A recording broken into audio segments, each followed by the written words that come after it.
Hello guys, welcome to my channel once again. Today we have another interesting subject for some of you who want to move to Germany. Some of you of course have reached out that you wanted to look at other opportunities in Germany apart from coming to do a master's or a PhD. And today I'm bringing someone on board to introduce to you or speak more about the Ausbildung. And if you watch previous videos, I have a video on Ausbildung, and today someone I have who has made a lot of content on it, also has a lot of experience with dealing with people in Ausbildung. And Ausbildung, of course, is the vocational training in Germany. And so some of you who would not want to go through the academic route can also take advantage of this. So today we're going to have a fulfilling discussion. I hope that you will take time, listen to this video over and over again, and take the tips and take the step as well. And you may be the next person to also be moving to Germany through the Ausbildung route. So without speaking more, I'll just introduce our guest. He will tell you about himself, and then he'll go straight ahead, and then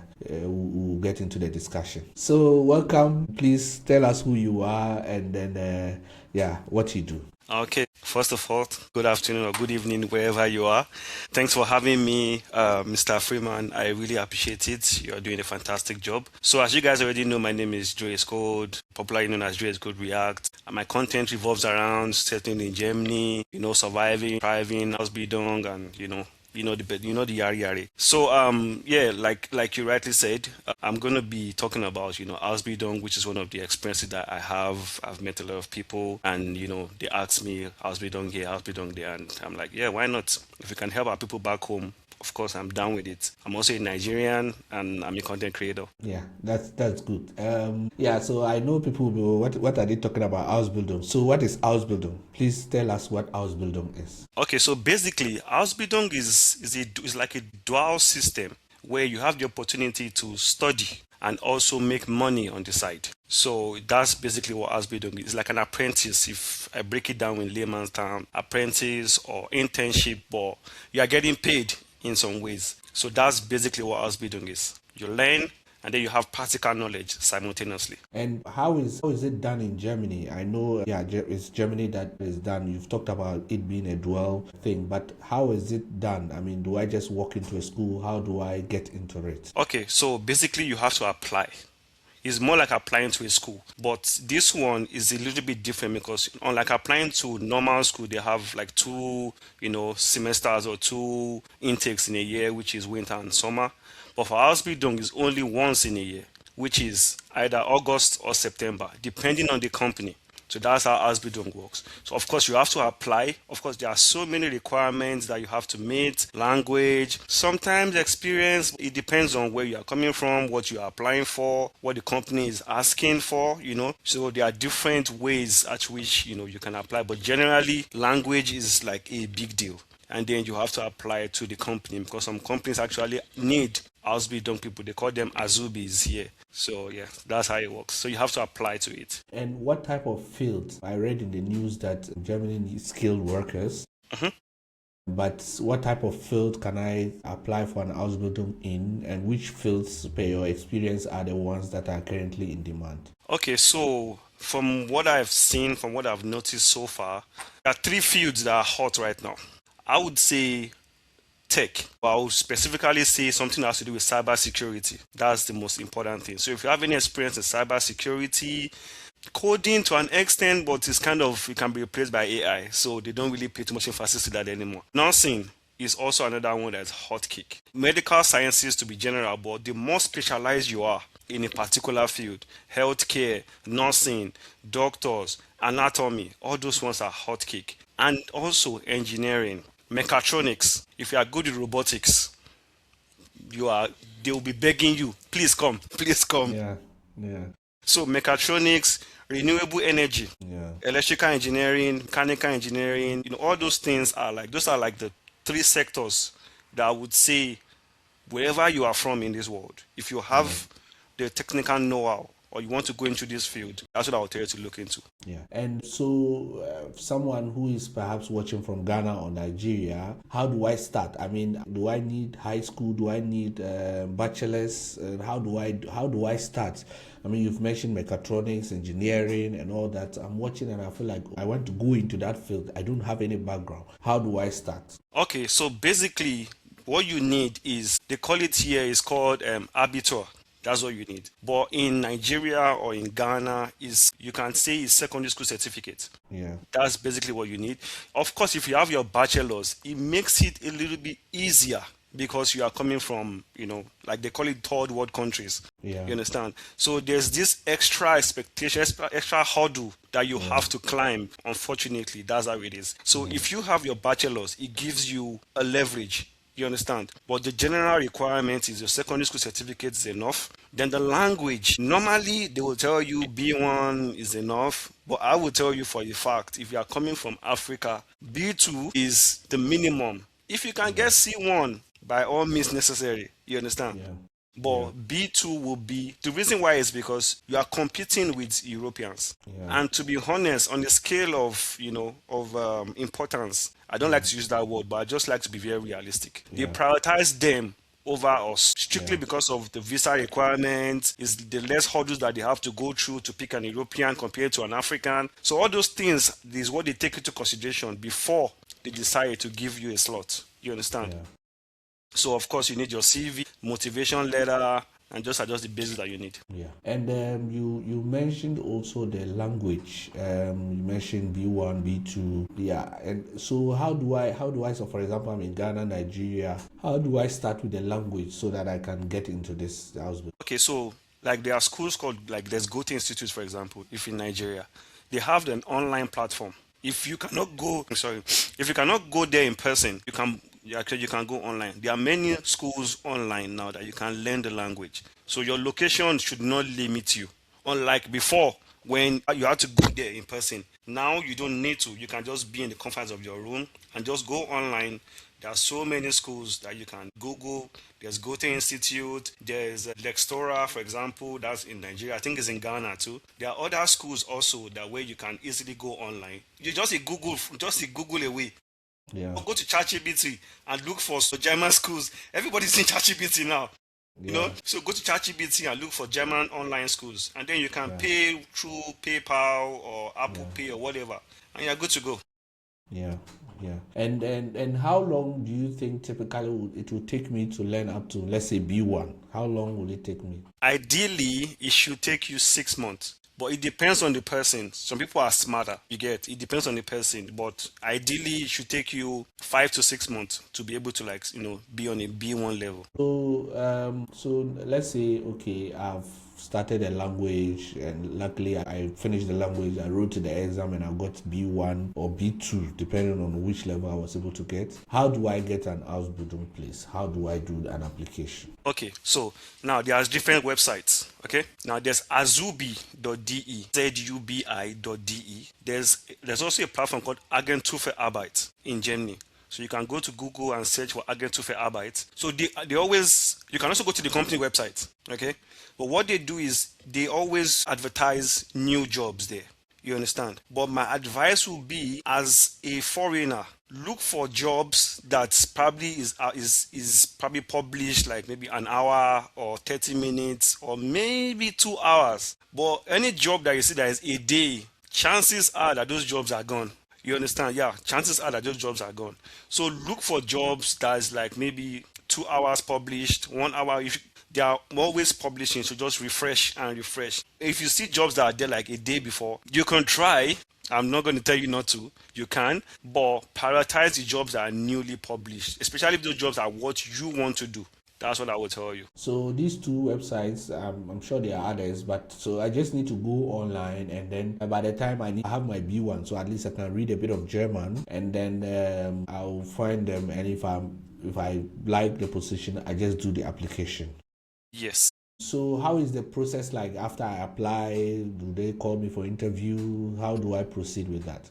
Okay, so first thing I need to make clear is, if you want to come, let's say you want to come next year September, for example, you have to start applying from this year's September. September to January is like the hot cake time where you need to apply. Especially because I'm thinking also like, I'm a foreigner too, and I want to give our people the best shot possible. You understand? So between September of this year to January is your best shot. Once you are already like maybe March, April, your chances is low. I'm going to be honest. Yeah. So the first thing is try and apply a year before. If it's possible, if you can. That's what I would tell you to do. Do you understand? And let's say you were able to apply, do they call you for interview or do you have to do further things? Okay, so it depends on the company. Okay. Some companies will want to do a one-on-one interview with you. Most of them, because they want to be sure that you can defend what is in your motivation letter, what is in your CV, the language, because they're always particular about the language. Yeah, so they want to be sure that you can defend the language. So the first interview might just be maybe the HR person. It might be a working student. You understand? That will just do first stage with you. So if you make it to the next stage, then you will now start to do interviews with the supervisor or your team lead or the owner of the company. Then once you pass those 2 stages, then they will now send you an Arbeitsvertrag. You understand? Which is a contract. After that, of course, you now have to do your visa processing and everything. So that's how it works. Yeah, and that is it. So let's say they give you the contract. Let's say you apply, you get a contract. Do I still need blocked account? How do I go about the visa application? What are the typical documents I need for that? Okay, so if it's Ausbildung, you don't need a block account. That contract serves as your proof of funds. Because let's think about it. Proof of funds generally means you have a means to take care of yourself financially. You understand? So if you already have a company that is paying for your finances, you don't need an extra proof of funds anymore. You understand? That contract is a loan because the contract will specify how much you earn, how long the contract is going to be for, what your job role is in. All those things is already in the contract. So you don't need any extra proof of funds or whatever. You just need the contract, your passport, your document that you submitted, your motivation letter. They will ask for the original. That's what you need to just take to your embassy. Now it depends on what your country is looking for. Each embassy has different requirements, but generally that's what you need. And so, of course, when you move into Germany, you start your work. But how is life during and let's say after? So let's start with during the Ausbildung. How is it like? How is the training like? Do I have to have special maybe skills, or do I have to have special? How do I prepare towards coming if I get something like that? Yeah. Okay, so Ausbildung, they don't expect you to have any special training because, like I said, it's an apprenticeship. You get, so they don't expect you to be a genius or a guru in that field. You get, the only thing is your willingness to learn. That's the most important thing. So once you come, they see your willingness. Of course, you would have done all that during your interview and everything. Then they will teach you all the things you are learning from the scratch. You understand? The most important thing is your ability to communicate. If you don't understand something, you ask. Don't feel too big or too shy, like I don't know how they will feel. No, you are an apprentice. You are there to learn. Even if they correct you, it's part of it. You understand? So it's all about your mindset at the end of the day. You are coming to learn. There's nobody that is superior or inferior or whatever. You are going there to learn. They will teach you. So you are there to learn, basically. It's like going to a school. Your teacher doesn't expect you to know it. You understand? That is just the only difference is this one is the practical. You are doing it. That's just the difference. That's it. And so now let's talk about life after Ausbildung. Let's say you do come in, you do your 3 years. How is the jobs like? Do I just get a job immediately I finish, or do I have to still stay home and apply for jobs and all that? So generally, from my experience, once you are done with the program, you're forced to write an exam, which you have to pass. Once you pass the exam, you get a certificate. Now, most companies, they tend to keep their Azubis. Most companies, at least from what I've seen, about maybe 80 to 90% of them tend to keep their Azubis. Now this is where it gets very interesting. If the field that you are going into is in high demand, do you understand? We already spoke about mechatronics and all those things. All those fields, the demand is more than the supply. So the chances of them keeping you is very high because look at it. They went through a process with you from a novice to semi-professional. You think they will just throw you away after all the... No, now. It's an investment for them too. So it makes logical sense for them to also reap that investment back, you understand, through your service. You get, so most times they tend to keep, but if they don't keep you, my brother, you have to start looking for a job, you know. But what I would just say is, before, maybe when you are almost done, start networking. It's very important. The Yeah. moment you get into the company, start networking with people, so that if there is no space in that particular place, you might get another place somewhere, something similar. You get, so networking is key, especially you that are coming in as a foreigner. They already have these stereotypes about us, blah blah blah. I don't want to get to that right now, but you kind of understand what I'm trying to say. So it's incumbent on you to make sure that they see you as an asset, not a liability. Yeah. You get, so that's it. Yeah.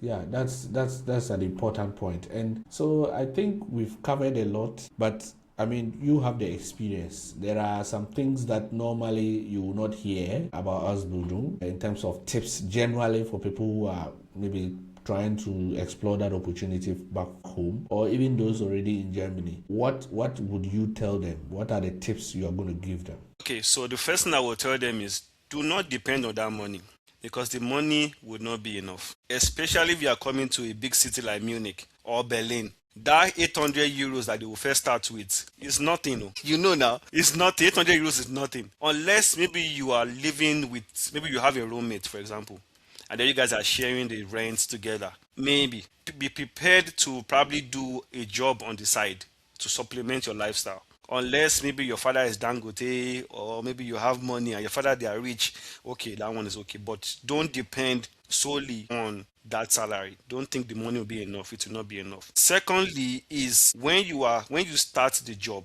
don't relax. Start looking for other skills. Don't just depend solely on that thing, because, like I said, as a foreigner, they already have this stereotype about us. Unfortunately, that's the honest truth. They have it. So you have to be the one to do more in the beginning. Once you've broken that barrier, the rest is easy. Okay? And also, don't come with an unrealistic expectation. Okay? Don't expect that it's gonna be all rosy in the beginning. It's gonna be difficult. So the second point is, don't expect everything to be rosy in the beginning. There are times when you're gonna be alone. There are times when it's gonna be stressful. You have to be okay with it. Don't think you are gonna change your life in 1 month, 2 months. No, it's gonna take a long time. You have to be okay with it. You get, Asbidong is a lonely part, and you have to be ready for it. And lastly, which is the most important thing, is look for your own tribe. You get, if you are a Ghanaian and you come here, look for a fellow Ghanaian first in the beginning, before you now start to like branch out. If you're a Nigerian, look for a Nigerian in that field, or that has done something relating to Ausbildung. Yeah. Once you get that person, let that person mentor you, let that person help you before you now start to look for other nationals. That is how it is. So that'll be my advice. Yeah. And people don't talk These about are. this a lot. They don't talk Yeah, about yeah, yeah, this. yeah. I mean, you you have experience. You've met a lot of people, so you know what you're talking about. And of course, living here sometimes can be very different from what people think. So Yeah. that is it. And so yeah, I think we've covered everything. But tell us about what you do. I mean, you also make a lot of content. I have your page. I'll share it. But tell us what you do. Okay, so like I said, I'm a content creator. I help a lot of people to come to Germany. If you want to relocate to Germany, if you need help with Ausbildung, if you need help with, um, you know, getting an accommodation, getting an admission to Germany, everything you need is on my page. If you want to book a consultation, everything is there. I have a website where I help people to relocate and all the basic things. But generally, when it comes to Germany and relocating and thriving, I've gone through it all. So I know what it takes to survive, to thrive in Germany, and that's what my content is about. It's just my natural, just my personal experience, and things I've gone through. That's Yeah. what's it. Yeah, and then if you can, yeah, you can see as I've shared my screen some of your videos that you've explained a lot of things that people need to know about Germany. So if you are watching and you want to reach out to him, it's important. If you have not subscribed, you can subscribe as well, and then follow his content, especially if you want to move to Germany. If you want to speak to him one-on-one, you can also book an appointment with the link, and then you'll be able to speak to him, and he'll give you all the tips that you need to be able to study in Germany. So I think that is very important, and it's something that yeah, people should reach out to you, of course. So do you have any final words? I mean, generally, Germany, or people especially who want to explore opportunities in Germany, do you have any final words for them? I mean, yeah, I would say like one of the best things that happened to me is me leaving Nigeria and coming to Germany. It really opened my mind to so many opportunities. And I would tell anybody that has the opportunity, please travel. Don't limit yourself to all these English speaking countries like the UK, Canada. Is of course those countries are good. I'm not saying they are not good, but I will pick Germany over those countries for many reasons. For example, healthcare, we have one of the best in the world. Let's be honest. And apart from that, this German system is so precise. If you understand it, you get very, very important. And please, don't believe everything you see online. Nothing will prepare you for the experience in Germany until you get here. So if you see people like us, people like Freeman that have lived here and are telling you how life is, please take it seriously. Don't listen to agents. They don't know what they are saying. Please listen to us. We live here. We don't script our content. We speak from our personal experiences. And nothing will ever replace your personal experience. So that would be my advice to anybody that's listening. Please and please subscribe, follow us, and listen to what we are saying. Yeah, that's true. I mean, experience is very, very, very important. So, I mean, generally, if you are watching and you want to explore the Ausbildung route, this is a very good information that has been given. All the links mentioned will be put in the description of this video. I've showed you his page as well. If you go there, you are able to speak with him while booking an appointment or anything. If you want to explore other routes, please reach out to him as well, and then he'll be able to explain them in details for you. I mean, like he said, Germany, there are a lot of opportunities, but it depends on how you navigate them. And there's no better way to navigate them than to speak to someone who is already living here for many years, who know the system and all that. So it's good to reach out, learn, ask questions, and then perhaps you'll be the next person to be enjoying to move to Germany. So I think that is it for today. If you have any question, please drop it in the comment section of this video. There are other videos, of course, coming back. We may even have a part 2 of this in the future. So if you have any question, any topic you want us to talk about, drop it in the comment section. And please remember to subscribe to his page, his YouTube page as well, and then you'll be able to interact with him. So I'll see you in the next video. Good luck.